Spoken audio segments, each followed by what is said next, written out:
Uh, the Flash is really just a TV show to me. It's like I don't think there's ever going to be a movie that's going to be live up.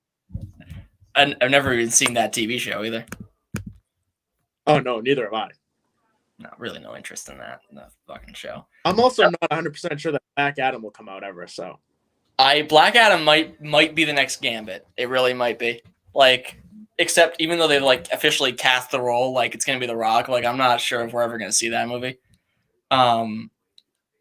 But you know, yeah. So I guess we can. I mean, we're already live, so we might as well start recording in case anybody jumps in here. Like anyone's gonna watch. All right. Do you know that kid Sam Hardman's coming on trivia tomorrow? Oh no, he's in the Ultimate League. Oh yeah, I've heard of him. I just don't know. A rough showing for Team Thank You Lamar this week. I don't know what I expected. I had like 3 waiver wire people starting. There was a few years ago. I was in Steve's league, and I had. He told me. I was picking up my QB off the waiver wire every week. It was like a 64-59 final. Yeah, it was bad. It's, you know what? But I came at 10 out of 11, so. This year? Yeah. Wow. I lost like 4 out of my last 5 games. I think you could have made the playoffs too if things broke right for you. But you know what? I got farther than I thought I would. And I still want a little money. Little is the emphasis, but I still want a little money doing it. Hey, that's better than no money. That is true. I'm surprised they don't have a 3rd place prize because it's a pretty big difference between 1st and 2nd. I'm not going to lie. I'm pretty sure there used to be one, and then Steve just decided to do winner take all.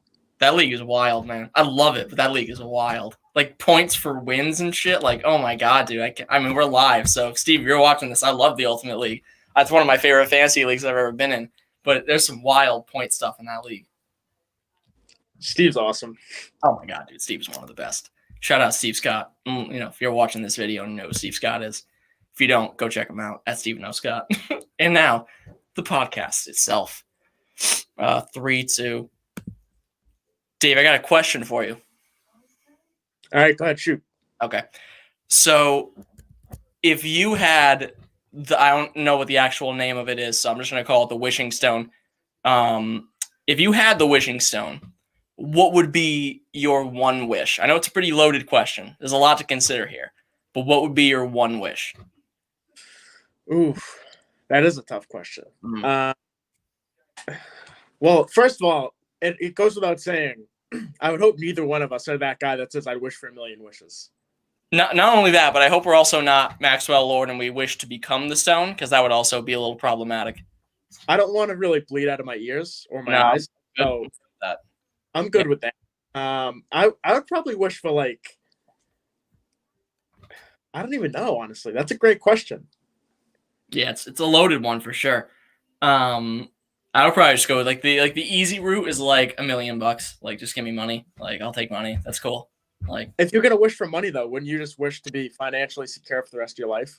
Yeah, that's what I would say probably. Like, I wish to be financially set for my life. Like, that would be great.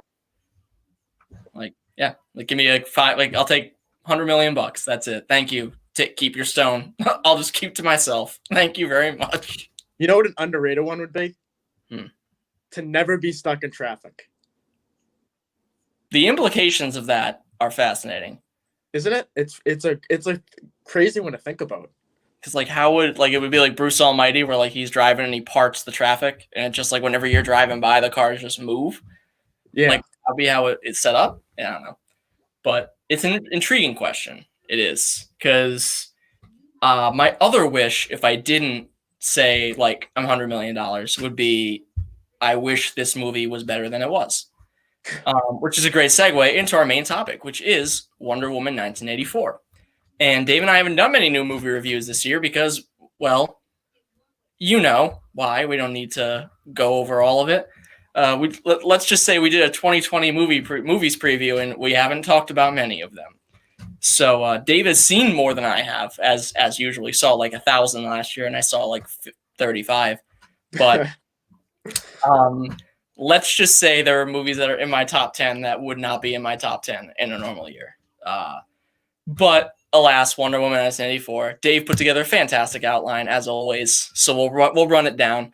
So Wonder Woman 1984, it was directed by Patty Jenkins, written by Patty Jenkins, Jeff Johns, and Dave Callaham. Gal Gadot as Diana Prince, as Wonder Woman, obviously. Chris Pine as Steve Trevor, Kristen Wiig as Barbara Minerva, and Pedro Pascal as Maxwell Lord, who sort of kind of won the movie for me. But anyway, the scores, Dave, not great. Not really that good. The Rotten Tomato critic score is 62%. The Rotten Tomato audience score is 72%. The Metacritic is at 59, which is not god-awful, but not good. The IMDb is at 5.7, which is concerning, because IMDb is always higher than it should be for most things. It being at 5.7 is not a great sign. So let's just start off with the bare bones of it, Dave. What'd you think? I think you hit it on the head. That the IMDb at 5.7 is like, for a superhero movie or like an action or drama, that is like a 3 for a comedy.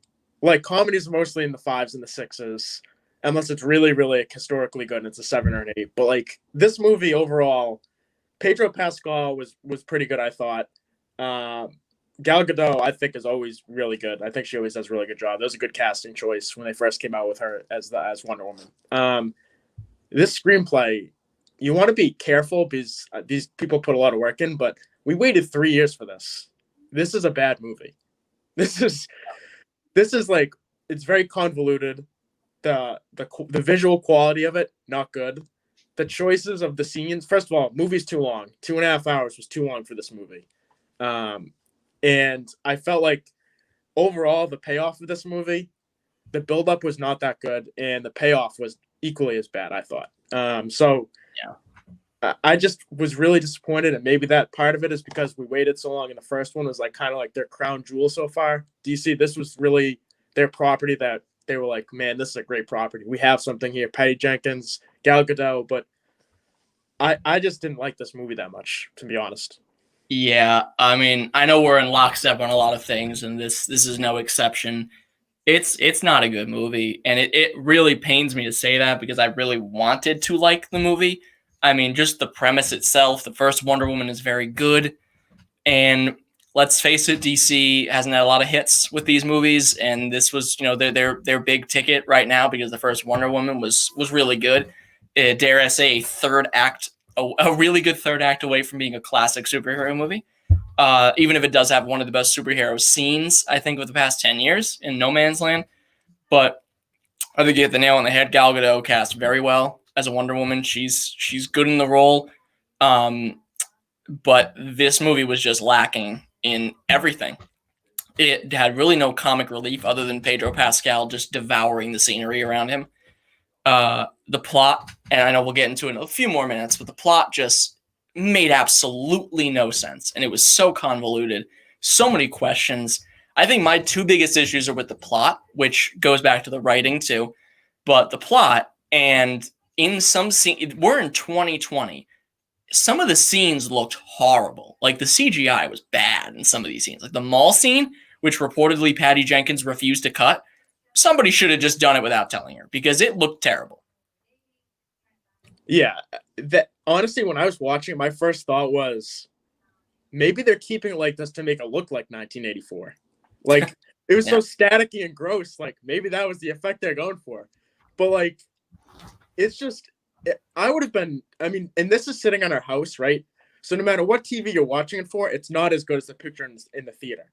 Right. And imagine if we're sitting in the theater and your first glimpse at this movie that you've been waiting 3 years for is that piece of garbage. I mean, people would walk out on that. That's disgusting. Like, that's a gross scene. And first of all, it doesn't add a lot. No. And it's just, I think the beginning of the movie was just really not good in general. Like, I mean, we already agreed the movie's not good in general, but like the beginning of the movie was just, first of all, the young Diana, like, I understand why it's necessary because it's basically, sort of rebuilding like her childhood, giving you a glimpse into that and how she became who she was. But I thought it was just too long. I thought it was a little long. I liked it because, I mean, especially what came after, where there was like almost no action and no Wonder Woman and no Amazon, no Themyscira at all. So I liked a nice extended action sequence. It was really good. Also, the thing about that though, Dave, is like it went nowhere. Like nowhere in the plot did it really come back or resurface. Like Yeah. we didn't get any. Like maybe if you look for it, there was some sort of indication of where they were going with it, but we never really got payoff on that. And don't even get me started with the golden wingsuit that was in every promotion and every poster, and it was in the movie for like 30 seconds. And she just ditched it, like literally just got rid of it. It was like, okay, well, that's over. I liked the opening sequence because, and especially looking back on the rest of the movie, because like I said, there wasn't a whole lot of action. It was 2.5 hours and there wasn't even that much action. And when there was, it didn't look very good. It, like you said, it looked like they were aiming for 1984, like not what you want out of a movie that, and like, I think you hit the nail on the head too. Imagine seeing this in a theater, like on a big screen. This would have looked even worse. This would have looked even more laughable. So we're kind of lucky that we only had to watch it on our TV. And I'm also really happy that I didn't have to pay for it because I said on Twitter afterwards, I'm definitely kinder to this movie because I didn't have to pay. I mean, it's through a subscription service, but if I had driven to the theater, paid money, sat down for 2.5 hours and watched this, I would have been much harder on it. So the fact I got to watch it at home, I was definitely a little bit more lenient than I should have been. I'll just go ahead and say it now. I think my score is something like, I think I gave it 20. I'm going to lower it to 27 out of 50 states, which is roughly like a 54. This might be sort of a hot take, but I know it's 2020 and a lot of movies haven't come out this year. This is the worst movie I've seen this year.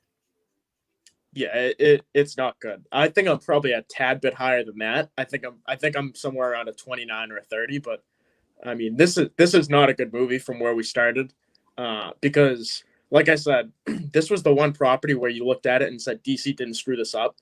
Like Shazam is obviously kind of a newer property, so you can't really judge that yet until we get a sequel to balance it out. But this was the one property where they casted it really well. You feel like they had a director in place to go with Gal Gadot and Patty Jenkins, and I think Patty Jenkins has to answer a lot of questions for this because there's a lot of stories coming out that she wants to keep these scenes, like you already said, the mall scene.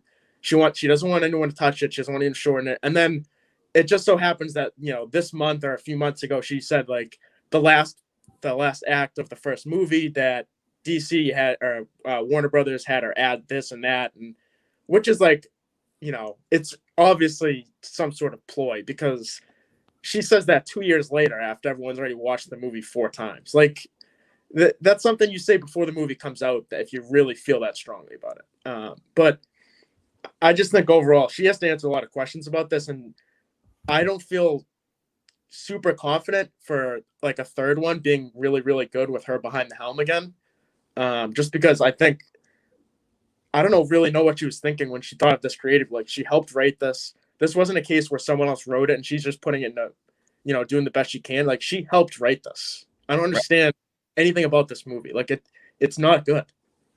Yeah. So I feel like the best way to go through this is I think most of this will be covered when we talk about, because there were pretty much 4 main characters in this movie.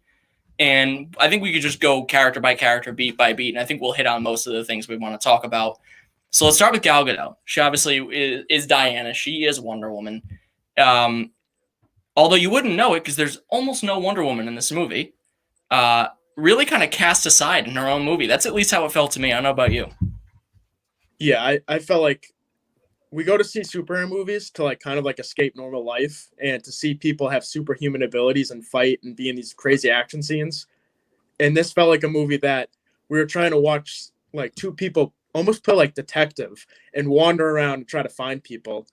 And there really wasn't a thrilling aspect to it. There wasn't an action aspect to it. We barely saw any Wonder Woman. We barely saw her in the suit at all. I mean, it was just really, really poorly placed.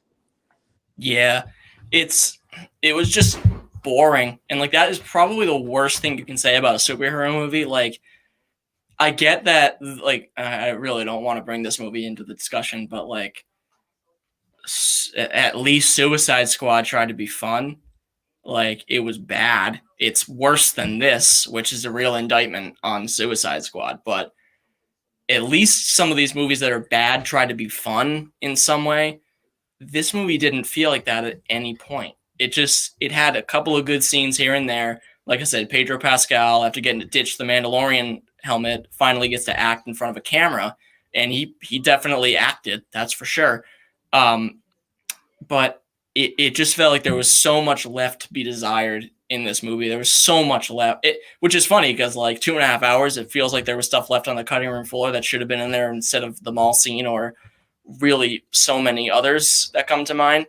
And this is all spoilers, by the way. We really haven't spoiled that much anyway, but I'm going to say spoilers now in case you haven't seen this movie yet. Go watch it, or don't, because we've spent the past 15 minutes or so just kind of not talking great about it. We got to touch on the plot here. What? What? Like, are you serious? Like, the first movie was centered on World War I. Like, it was pretty straight up story of where we were going with it. And then you get Ares, and he looked like shit, which is, that's whatever. That's the first movie. But here, there's this dream stone that you wish on, and it's supposed to bring about the end of days and like every civilization it's come through. And it's just, and you have to and Pedro Pascal is trying to touch people through like satellite waves and trying to get them to wait. It was so needlessly convoluted. It feels like a storyline that should have played out over 2 movies rather than just one, because they really crammed as much as they could into this, and there was just so many twists and turns so quickly that you really had to struggle to keep up. Like, if you look down for a split second, you're kind of lost on the plot, and that's not a movie should be, especially superhero movies, which should be a little bit more fun to keep track of. But man, dude, the climax at the end with when I tweeted this out, but when she looked in the camera, broke the fourth wall, and said, "I'm not talking to you, I'm talking to them," like, it actually sent shivers down my spine of how cringy it was. Like, that was a stupid line and a stupid scene, and like all that work for such a ridiculously stupid payoff. Yeah, it was, honestly, the story kind of reminded me of Spider-Man 3, where they kind of were just trying to cram in like 100 different things in one movie. It's funny you mentioned that, because while I did like her performance, Kristen Wiig had a real Topher Grace vibe to her. Yeah, she did. Yeah. Oops. Like kind of like that nerdy outcast who just wants to fit in and be stronger than they are and more outspoken than they are. And she's a way better actor than Topher Grace is and really played it up better. But yeah, they both, that really had some Topher Grace Venom vibes for me. So it's an apt comparison, Spider-Man 3, because oh my God, I still don't think it could be worse than Spider-Man 3. But but when you consider where it's coming from, like, the first Wonder Woman was just so, like, look, it's not like a Hall of Fame, like, it's not Endgame, but it was a really good movie. Yeah. And we're going to this, which is like, you're almost going from like a Lamborghini to like a 96 Ford. And you're like, wait, what happened? Like, why did I all of a sudden switch cars? And it's just sort of annoying and confusing, because they had the new suit and they had a hero that everyone liked, well casted, and all you had to do was throw in a couple fight scenes that really kind of rev people's engine and get people excited about the movie. And instead, they barely show her in her suit. They barely show any fight scenes. The payoff is like, you're waiting, first of all, 2.5 hours, like we said, way too long. Should have really been 2 hours. And then we finally get to the end, and the payoff is just so small and so pathetic that you end up sitting there and wondering why you even sat there to watch it in the first place. Yeah, it's just something else. And we can move on to the next character, which is Chris Pine as Steve Trevor. So Diana's wish is for Steve to come back, and some really problematic, implications here, because he takes over somebody else's body. We don't see that person beyond the first time that we acknowledge it's Steve Trevor. So really, really strange. I'm not sure why. I think Emily brought it up when we were watching it. Like, why couldn't he just have come back? Like, why did he have to kind of like just, take over somebody's body, like possess them, so to speak, and become like, why couldn't he just be regular Steve Trevor? Like, is that what happens when I'm sure she's not the only one who wished for a dead loved one to come back. So is that what would happen with a lot of other people? Like, this Dreamstone's supposed to do anything? It can't manifest a human being. Like it created a huge ass wall in Egypt. It couldn't bring a human. Like it couldn't manifest a human. Like, am I supposed to believe that? Yeah, it was so ridiculous. Because every time, like, you saw him the first time, and he was like talking like Steve Trevor, and you're like, oh, okay, like maybe he's like a messenger, and all of a sudden he just turns into Steve Trevor, and you're sitting there and you're like, okay, and then all of a sudden at the very end of the movie, like we're supposed to like get chills and like it's supposed to like make us smile because like he goes back to the other guy and she's like sees him in that guy, and it's just like, it's just so stupid. Like just bring the guy back. Emily and I were so confused. I was like, so I think maybe she sees the other guy, but we see him. And then literally the next line was like, I just see you. And I'm like, oh, okay, that's even weirder. Like, and then like they definitely slept together. So like, did she also sleep like with this man she doesn't like? It is so confusing and so unnecessary. We did not need that. They could have just brought him up out of dust, like when I'm assuming like what it looked like when all the characters in the MCU came back when they got snapped back to life. Like they could have just done that, and who would have cared at that point? By the time he came back to the movie, everybody was so thrown off and disappointed. So who would have cared at that point? Just bring him back. Like we don't need this stuff. And the question that sat with me too was, why was he so astonished by fireworks? Yeah. Fireworks have been around for hundreds of years. Like hundreds of he should know what they are. And then first of all, you can't fly through them to begin with. That's ridiculous. But at least I don't think you can do that. But I'm like, he's acting like he's a caveman watching fire get invented with every new thing he sees. Like, yes, he won't know what breakdancing is, but he's definitely gonna know what fireworks are. That's like him looking at a wheel of cheese and saying, "What is this? This isn't cheese. I'm not used to seeing this." Like, what are you talking? Like, was that what that scene felt like? It lasted 5 minutes. They could have cut that right out. Like, the invisible jet thing was cool too. That was cool. It's like a nice throwback, a nice Wonder Woman moment, and then it gets immediately ruined by that stupid fireworks scene. And I thought it was really, really interesting because in the first movie, he was so good as Steve Trevor. Like he was really awesome in that first movie, his performance. And in this movie, I think if I'm doing grading, I think 65 to 70% is the script that was bad for him. And then 30% for him was just not that good. I thought he was just not that good of a character this time. And I just think overall, when you look at it, he's clearly thrown in there to be some sort of like comic relief at times, like with the clothing, with the random comments about the fireworks. And like none of those made me laugh. Like when he's changing clothes, like it was supposed to be like this funny scene, like, oh my God, look at like all these different outfits that look so stupid. And I'm just sitting there like, we really could have done without this. Like, not that funny. I mean, I liked Chris. I liked him a bit more than it sounds like you did. I thought he brought an element to them because at that point it was just so boring anytime Pedro Pascal wasn't on the screen. So I was just like, give me something different. Like I liked Steve Trevor, so I was hopeful he would be a little bit better.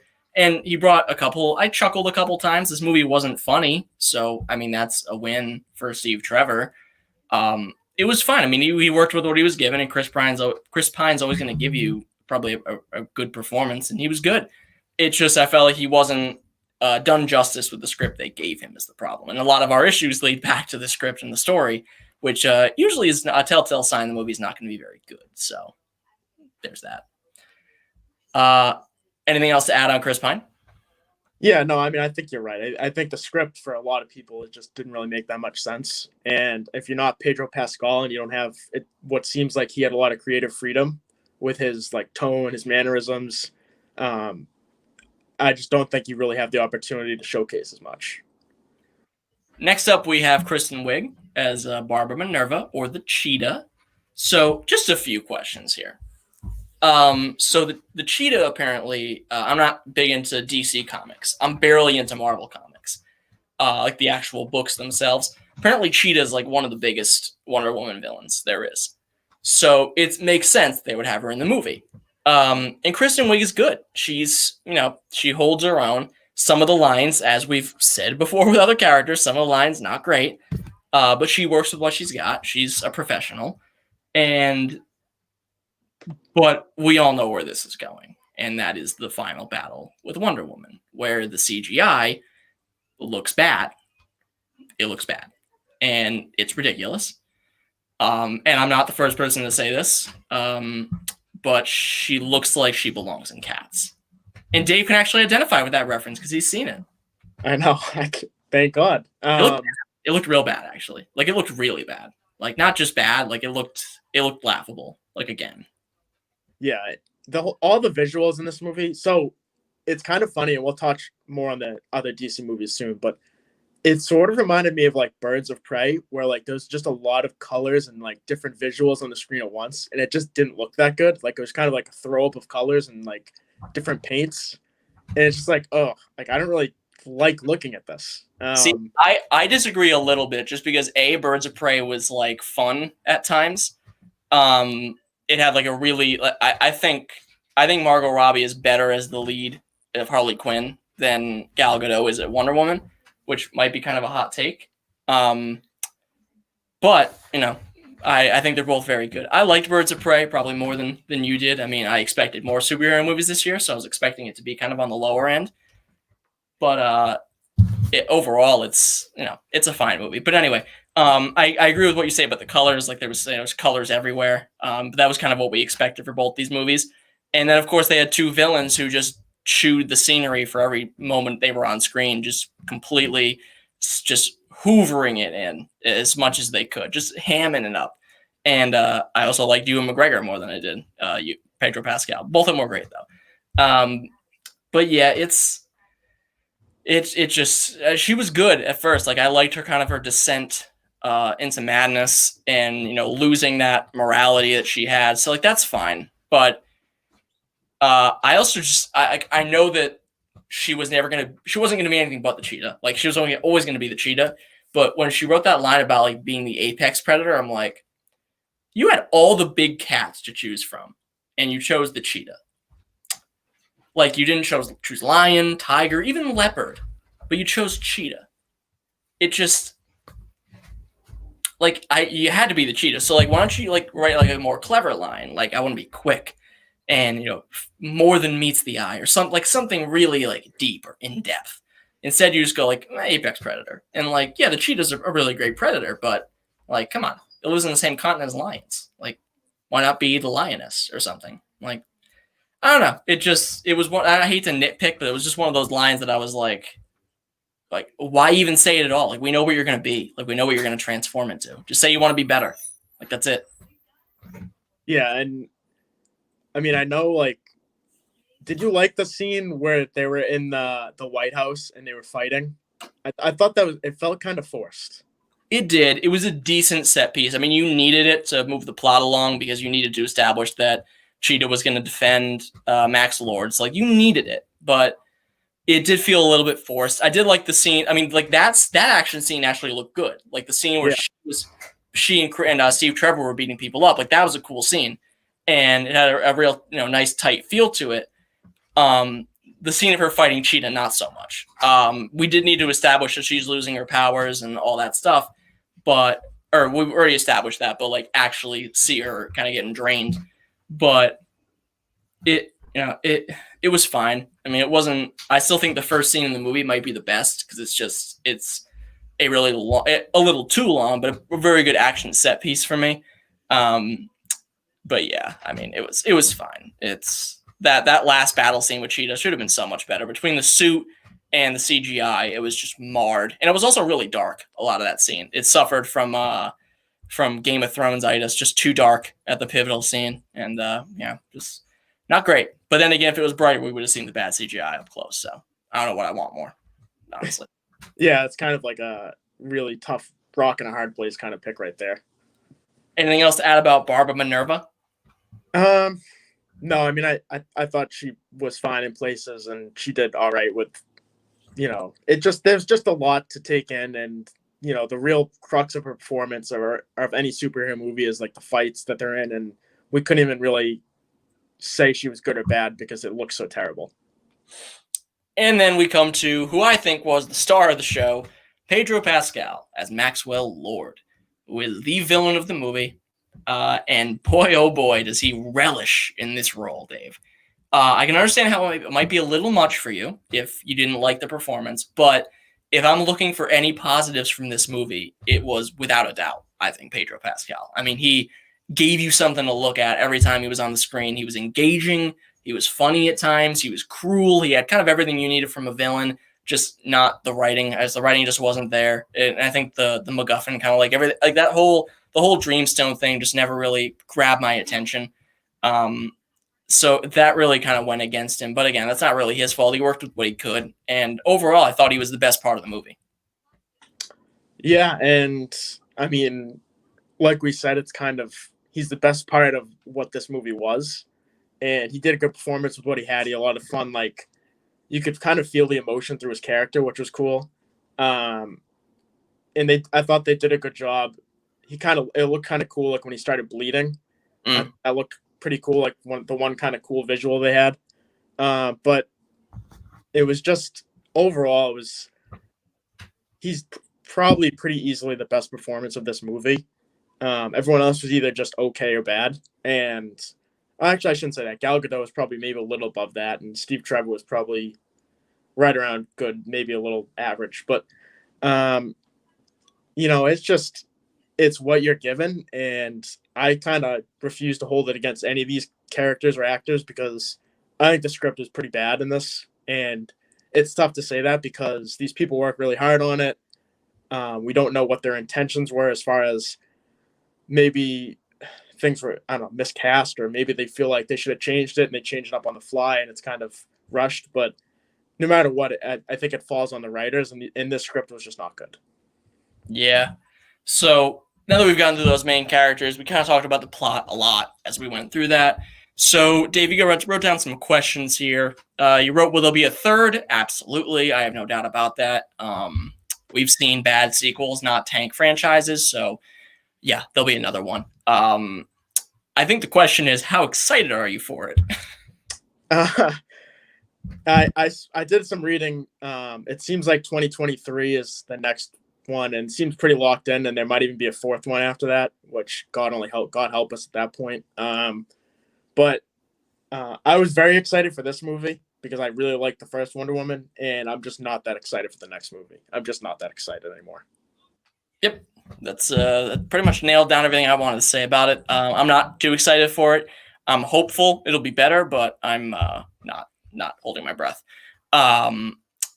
HBO Max, you wrote down here, Dave, we'll have 2 superhero movies a year along with 4 other movies with theatrical release. Whether that's a good or bad idea, I mean, just going by what we've seen from them so far, I can only imagine it's not a great idea unless we get, the next few movies that we'll be going over in a few minutes, like our real home runs, then maybe. But, I mean, at this point, it just feels like everybody's waiting for Batman. That's kind of what it feels like for me. Yeah, honestly, it kind of felt like they know they messed up kind of the last few movies, and they're trying to just throw a bunch of things at the wall and see what sticks.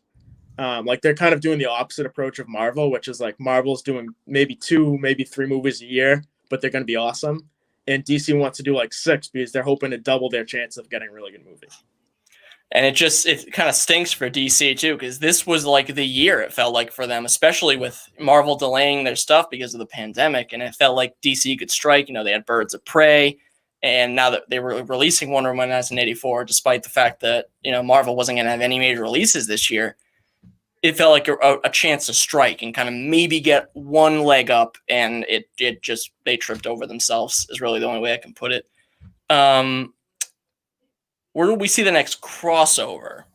I mean, I would have to say, I would say Suicide Squad, which comes out next year. I'd say it's probably going to be a crossover there. Are you talking about Wonder Woman crossover or crossovers in general? I was thinking of both. I mean, I think Wonder Woman's probably 2 movies away from another crossover, but because I'm sure there'll be at some point there'll be another Justice League. But Yeah. yeah, Unfortunately, yeah, there will at some point be another one of those.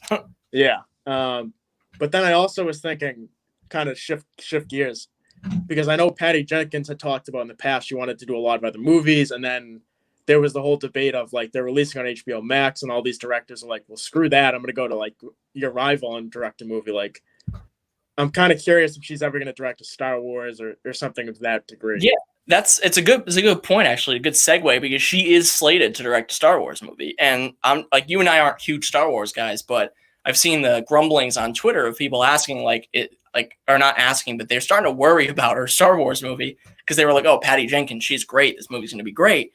And then we got this, and now people are like, okay, well, maybe we have to start tempering our expectations of what this movie is going to be. So yeah, I mean, I can't blame them, but I mean, she'll definitely direct another franchise. Obviously, if the Star Wars one pans out, but this is not a great movie for sure. So not a great look, I guess. But you know what? Directors have made worse movies, so whatever. I guess it happens, right? And yeah, I mean, this was not a good movie, but her first one was good. So maybe this could also just be a blip on the radar. Maybe the next one will be really good.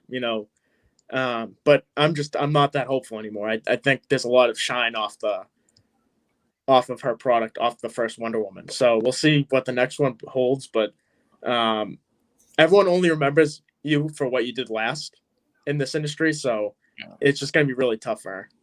All right, Dave, let's get this over with. Let's rank the DCEU. All right, so let's go bottom to top here. I'm assuming we both have Suicide Squad in dead last. Yes. Okay, fantastic. I have this at number 8. Yeah. I think the only movie that's worse than this is Suicide Squad. This is a bad movie. I think I have this one. Man, I'm kind of torn. I have 3 movies kind of in the same ballpark. Mm-hmm. I have Batman vs Superman, Wonder Woman, and Aquaman. I think those movies all stink. Yeah. See, I put Aquaman because, as people listening to this podcast know, we did not like that movie either.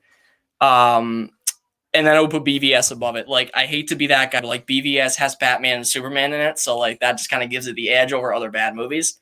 Yeah. Like, a bad movie, it has the Martha moment, which is like iconically terrible, but it still has Batman and Superman. It has some cool scenes in it too. So I'm willing to forgive at least that to put it above those 3 movies. So we at least have the same 4 in that bottom tier. After that, sweet Jesus. I'd go League. I would go Man of Steel just because I don't remember much about it. I don't know if I even see the full thing, quite honestly, but I can't imagine it's any worse than Batman vs Superman, but I don't think it's much better than Justice League, which I also don't love. So yeah, I would probably put Justice League and Man of Steel in that same tier. I would go a little bit different. I'd go Justice League, then Birds of Prey, then Man of Steel. I would say Man of Steel, Justice League, and then like in its own tier, I'd put Birds of Prey, just because I feel like it's better than those other 2, to me at least, but it's not quite Wonder Woman or Shazam. That's just how I feel about it. It's kind of in like an uncanny valley of being good, but like not as good as what it should have been. Yeah. No, I mean, I get that. I thought it was an okay to good movie. Like, I thought it kind of also gets a bump because of there not being really any other movies to judge it off of. Like, there's not really any other superhero movies this year until Wonder Woman. So yeah. It's really surprising. Like you said, you already brought this up, but I mean, if we had rewinded time and the first Wonder Woman had come out on HBO Max, we'd be talking about how much HBO or DC killed it this year. Like, they didn't make a bad movie, and they released 2 really good heroes that people love. Right. And we're just not in that spot anymore. So, and then my number 2 is Wonder Woman. My number 1 is Shazam. I think Shazam is. I would even go as far as say by far their best movie. I wouldn't say by far, but I would agree with that ranking. I think it's such a fun movie. I actually want to rewatch it because I've only seen it the one time and I really enjoyed it. And I've been playing the Injustice video games, and Shazam, the characters, is cool in that one. So I want I want to check out that movie again because I really, really enjoyed it. It's a very fun movie, and that's something that DC is not very experienced in. So, yep, Shazam, very, very good. Check it out if you haven't seen it. And then, yeah, go ahead. Well, then I was gonna say there's one that's one really interesting aspect of this whole pandemic is Shazam was the one movie where it's really on a tight schedule because the kids are growing up. Right.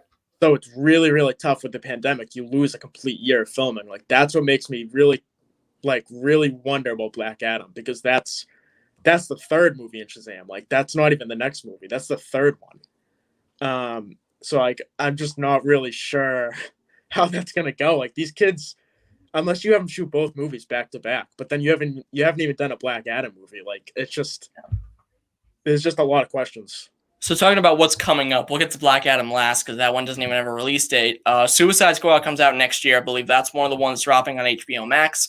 I'm excited for it because of James Gunn, and that's pretty much it. Yeah, I mean James Gunn is doing it, and I think he's definitely going to do a good job with it. I think it's going to be funny, and I think it's going to be kind of in the mold of Guardians, which will be fun. Obviously, won't be as good, but it'll be fun. I think.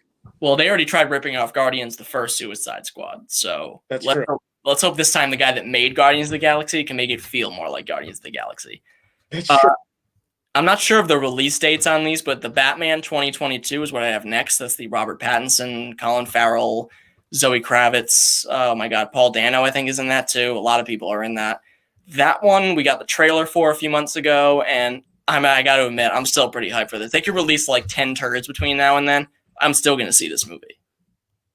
Yeah, I mean, I'm undoubtedly going to see any movie that DC puts out, no matter what the thought process is behind it, because we see every movie. But yeah, we are sheep, Dave. We can admit it proudly. Yes, we can. But I'm kind of excited for for the next Shazam. I'm excited for Batman, but that's kind of it for me.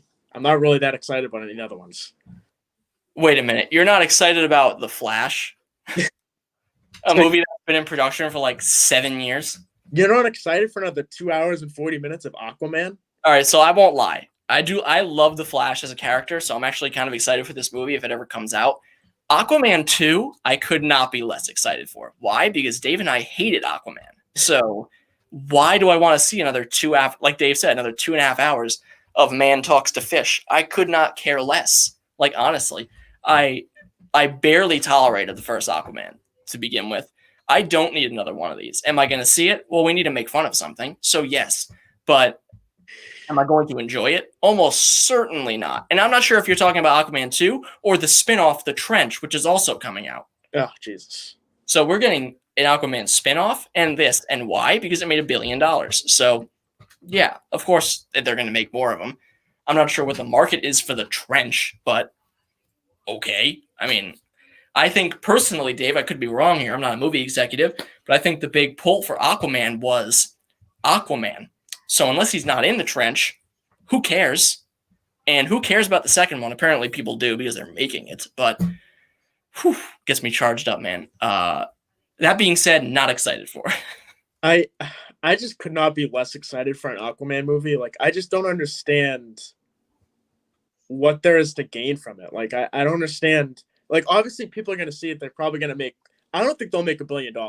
I think they might make like 900 million, but which is enough for them to make it, obviously. But it's just like, I think at a certain point, your brand needs to be important, and this brand needs to have better production, needs to have better movies. And until that comes, like, they're always going to be the distant cousin of Marvel. Like, Marvel's always going to dominate until they put out a movie that's worth it. And that is like crazy when you think about it, because they have Batman and Superman in their arsenal. Like, those are the two, probably other than Spider-Man, those are the three most popular superheroes of all time. Yeah, it's insane. And they've made good movies with these characters. I mean, the Superman, they haven't made a great movie in like 40 years, but Batman, you've made one of the best movies ever made, let alone comic book movies. You've made one. Like, these are two iconic characters. And like you said, it's pretty much those two and Spider-Man. They're like the three most well-known superheroes of all time.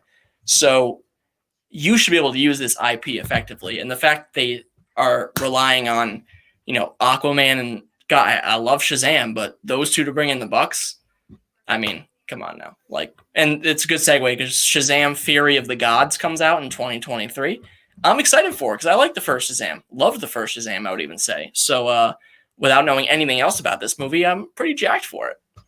And this is sort of like the Wonder Woman like thing, where it's next movie we have not really any idea what to expect, but we think we're excited for it because the first one gave us reason to be excited for it. And hopefully they don't, take a giant dump on Shazam like they did with Wonder Woman 1984. But I'm excited for it. Yeah, I would say, I'm always going to be excited for Batman movies. But Suicide Squad and Shazam are really the other two that kind of even remotely get me excited. And Shazam definitely more than Suicide Squad. And then we have Black Adam, which was, I think, supposed to come out in a couple of years. And then because of the pandemic, it got indefinitely delayed. Sure, The Rock is Black Adam. He'll probably be very good at it. We don't know anything until we see the movie or even a shot from the set. So, but then again, the shot from Shazam of him wearing the costume on the set looked absurd and the movie was great. So maybe we won't just know anything until a trailer comes out. I am lukewarm on it unless it's, I don't know what to really tell you about this one. I wish I could be more charged up about it, but it exists. That's all I got for you. Yeah, I think this is going to be one of those that's just in production hell for the rest of the time, and I'm not sure we ever get this movie. I think I said off air, it'll be the next Gambit, this movie. Yeah, exactly. TV miniseries, I know they got a few of those, and then of course we have the Snyder Cut of Justice League, which I have gone on record as saying is going to be worse than the original, because people are so hyped up about it. And when does it come out? Do you know? I believe it comes out beginning of next year. I want to say like maybe March. Like 2021 or 2022? 2021. Wow. Okay. So he was just editing the new stuff and putting the old footage back in. Right. Well, we'll see if it's any good. My prediction is it's still going to be mediocre, but I guess we'll find out. In Snyder, we trust, except we don't because he's made some bad movies. Before we go to some disappointing superhero sequels, Dave, I'd be remiss if we didn't mention the mid-credits scene, which features Lynda Carter, the original Wonder Woman. It was a very cool scene. It might actually be one of the best scenes in the movie because you're led to believe that it's Diana. And then it ends up being, oh my God, what's the name of the character? The one that she mentions that wore the gold suit. Estira or something? Yeah, something like that. But it ends up being her as Lynda Carter, who was the original Wonder Woman, which is awesome. It was a really cool Easter egg, really nice moment, nice tribute. So, hell yeah, that was awesome. So, some disappointing superhero sequels. I got a good laugh out of any Fantastic Four movie, which is technically only one sequel, but that one was bad. So, there's that. I figured I would just throw the whole lot of them. Might as well throw the franchise in there. Batman and Robin. I'm also going to throw Batman Forever in there. Both pretty bad. Yep, both could be in there. Amazing Spider-Man 2. Yeah, not a good movie at all. The Amazing Spider-Man's decent. This one's just bad, like real bad. X-Men: The Last Stand and Dark Phoenix. Same storyline, different movies, both terrible. I can't believe that Dark Phoenix movie, like that is such an abomination. Yep. Go to Castbox and listen to our old episode about Dark Phoenix. We talked about it, and it was, I would say a fun time, but I'd be lying because it was terrible. The movie. It might only be that might be one of the only movies that we've ever talked so poorly about. Below Dark Phoenix. Like those two. Yeah, Dark Phoenix has to be the worst superhero movie we've reviewed, right? I mean, it has to be below Venom. I think it's below. Unless we didn't review Suicide Squad, right? We didn't do that. No, we weren't around for that. That was 2016. We started in 2017, and we were doing sports to start too. So, no. But yeah, Dark Phoenix is probably the worst. I would even say Aquaman's better than Dark Phoenix, which is like. I'd rather watch Aquaman than Dark Phoenix. Yeah, permission to come aboard. Number one, you got Wesley Sykes. If you're listening, cover your ears. Spider-Man 3, which I will say is a terrible movie, and I think it's worse than this. But at least Spider-Man 3, A, tried to have fun, and B, was like 45 minutes shorter. Yeah, I just that was the thing that got me. I wasn't sure how long it was when I first started watching Wonder Woman. And then, like, you do first of all, HBO Max's user interface is still not good. Oh, it's terrible. You can't. Oh my God, it's terrible. It really is. And the worst part of it is we hit play, and then we started watching it. We paused it and it went back to the menu. We hit play again. It went to the beginning. It's like, what the hell? But it's right up there with Hulu. Like, one of these, like, Netflix, for whatever reason, has just figured out the user interface. Netflix had it down from the start too. Like, Yeah. From the beginning, Netflix had it down. Like, it's just unbelievable how quickly Netflix had that down pat. So, but yeah, that's Wonder Woman 1984. We talked about it. We talked about its context in the DCEU, and it really didn't tease anything coming down the pipeline. We got a cool scene with Linda Carter, but we didn't get any sort of indication of another character or, anything, which would have been nice, but I guess that's too much to ask. I think I gave it a 27 out of 50. Did you give it 29 or 30? Which one did you settle on? I'll go 29. Okay. Yeah, that's pretty fair. I'd say failing grade for it is definitely what it deserves. How many movies have you seen this year? I want to. Well, are we talking new movies, or are we talking like just movies I hadn't seen before? Let's do both. I believe new movies I'm at maybe 30 or 35. And then movies I hadn't seen before, I've been watching. I watched one a day from October 1st through like November 23rd or something. I watched one a day. This guy, man. I'll tell you what, Dave's the movie guy. You go to Dave if you have movie questions. This guy, he knows his stuff. I have a Letterboxd account if you wanna look at it, Jake. That's right. What, Dave, say it for the people. I'm not even sure what it's called. I have to look it up. My username is DLBiani93. That's right. DLBiani93. Go check him out on the Letterboxd. He's always posting about them movies. But Dave, yeah. So before we go, we might as well look at the schedule here. This is our last episode. Our last, not counting trivia tomorrow. Our last episode of 2020. Thank God. And 2021, hopefully, will bring better tidings. 2021 will begin with our, as we usually do, our tradition now is movies and TV shows coming out that year with our buddy Brandon Maxwell. He'll be on for both. He's confirmed. His agent has locked him in, signed the contract. He's coming on. We got him. And next week, we're also doing a little NFL awards show with Chris Scheim, a friend of the podcast. He'll be coming on for that.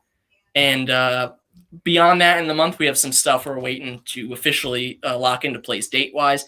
But this is a little something I coordinated today, Dave. Our Super Bowl prop bets episode that we do every year. We'll be joined by the Chasers, Chris Jones and Mr. Fiesta will be coming on for that with us. They're the betting guys. So we'll be doing a little discussion with them about that. And we don't know who'll be in the Super Bowl, but I can tell you it'll be two teams. I don't know who they are yet. But I'll go one step further. There'll be an AFC team and an NFC team. I don't want to give people false hope. I mean, I don't know. It could. I don't want to give them any false hope. They might say, you know what? Like if somehow Washington reaches the Super, like the national, like the NFC title game, won't they just say, you know what? Let's just let the Chiefs and the Steelers be the title game. Like we don't even need to worry about this. Like that's cute. Like whatever. Like let's just give them the Super Bowl. Steelers with Mason Rudolph or without Mason Rudolph? Because that's a big draw. Steelers with Duck Hodges. Duck Hodges. Devlin Hodges. Took me a second to pull that name out, but I knew it. I had up in the old noggin. But anyway, Dave, where can the people find you? They can find me at David_Albiani. I'm at Jacob_Morocco. This podcast is at CSL Podcast on Twitter. Check us out at CSLpodcast.com. As the playoffs approach, Dave and I will be posting our predictions on there. So keep it locked so you can make fun of us when inevitably I'm wrong and Dave is probably right. So go check that out. We'll have some other stuff coming to the site here and there soon enough. But then keep it locked. Go at Apple, Spotify, all those, Google Podcasts, Pocket Casts, all those fun places. On Apple especially, leave us that 5-star review, subscribe, hit the like, whatever it is on Spotify. So check us out there, and we will see you guys for trivia and then next week. Thank you for watching, everybody, quote unquote.